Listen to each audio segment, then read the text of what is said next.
Hello everyone, welcome back to my YouTube channel. අද මම ඔයාලට කියලා දෙන්න යන්නේ කොස් වලින් කොහොමද රසම රස කොත්තුවක් හදාගන්නේ කියලා. මම මේක try කළේ dinner වලට. ඔයාලටත් කැමති නම් dinner වලට මේක අනිවාර්යයෙන්ම try කරලා බලන්න. මේක ඇත්තටම මාරම රසයි.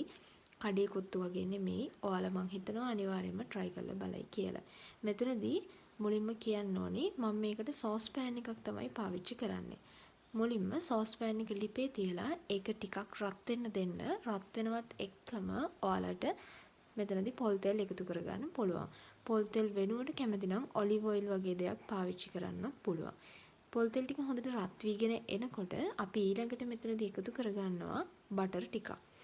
ඔයාලට කැමති නම් පොල් තෙල් විතරක්ම පාවිච්චි කරන්න පුළුවන්.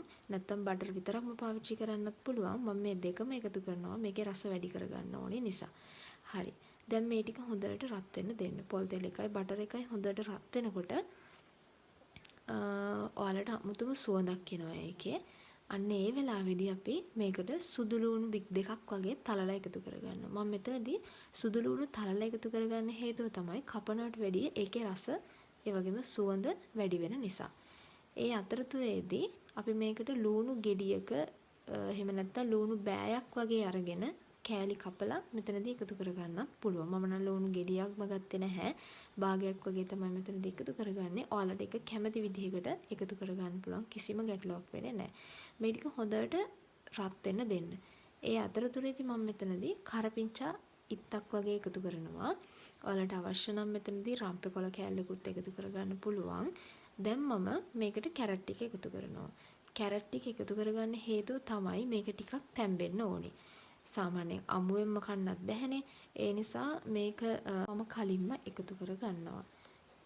ඊට පස්සේ මේ ටික හොඳට මික්ස් කරන්න. මික්ස් කරලා පොල් තෙල් එකයි බටර් එකත් එක්ක ටිකක් ගින්දර අඩු ගින්දරේ රත් වෙන්න දෙන්න. මේකට චූටි වෙලාවක් යනවා. ඔයාලා පොඩ්ඩක් රත් වෙනකම් මේක හොඳට කලවම් කරන්න.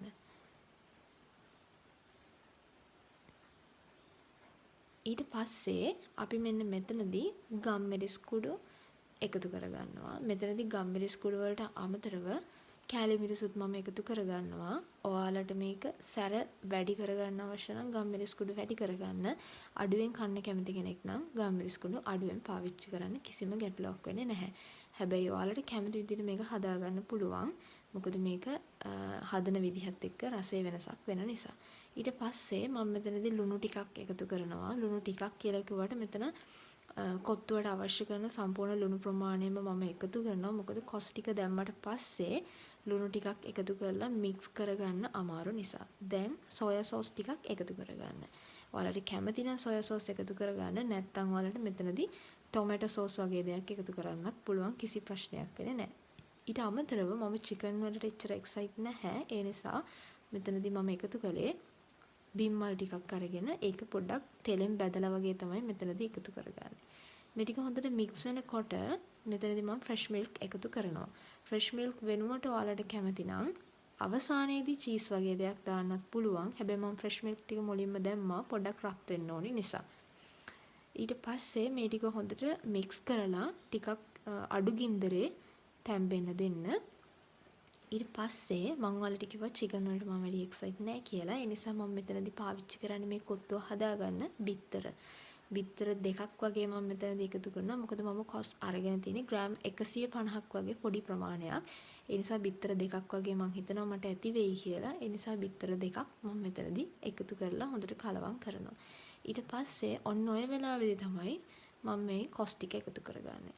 කොස් එකතු කරගන්නකොට මතක තියාගන්න අනිවාර්යයෙන්ම කොස් ටික තම්බලා සාමාන්‍යයෙන් බෙරි වෙන්නම නෙමෙයි සාමාන්‍ය ගානට තම්බලා තෙල් වලින් පොඩ්ඩක් ටෙම්පරාදු කරලා වගේ කියන්නේ නිකන් තෙලේ බැදලා වගේ අරගෙන තමයි කොස් ටික මෙතනදී එකතු කරන්නේ.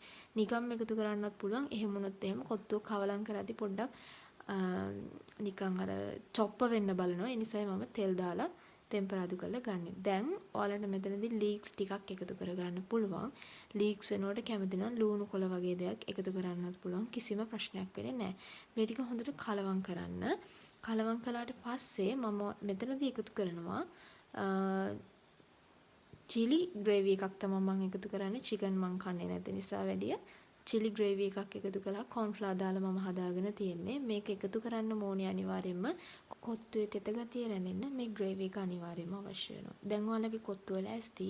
අනිවාර්යයෙන්ම ඔයාලා try කරලා මේක රසයි නම් කමෙන්ට් එකක් දාගෙන යන්න. Thank you.